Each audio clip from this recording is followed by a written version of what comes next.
It was mid-March, when Lily tearfully broke the news that the estate duties were forcing her to sell the cottage.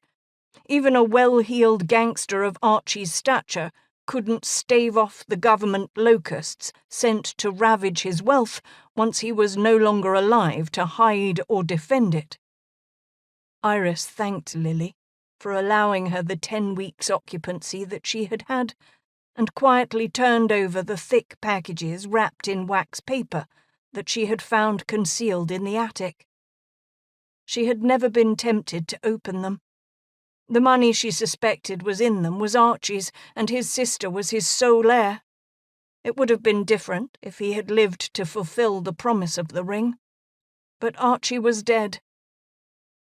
His well-stocked wine cellar, on the other hand, Iris regarded as a gift inter vivos by that point. She had resolutely avoided raiding it when she first moved in, but after the funeral, with her last shred of hope buried with him in Beau Cemetery, she succumbed to the siren's call of the dusty bottles. She held herself to 2 glasses of Chenin Blanc that first evening, toasting Archie while admiring her self-control, but soon was up to a bottle a night. When it came time for her to move out, Benny, who had been Archie's driver in the gang and still had access to a small fleet of fast cars of dubious provenance, came to transport her, along with her 2 suitcases, her carton of books, and the addition of 2 crates loaded with as many bottles as she could fit. He followed her directions until they arrived at a location by the Regent's Canal. "Which house is it?" he asked as they pulled up. "That one," she said, pointing. He looked at it.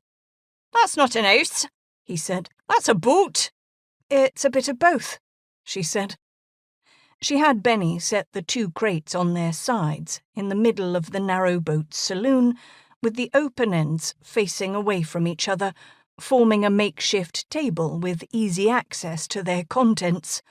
She gave him a bottle of Bordeaux as a parting gift, and he left, shaking his head.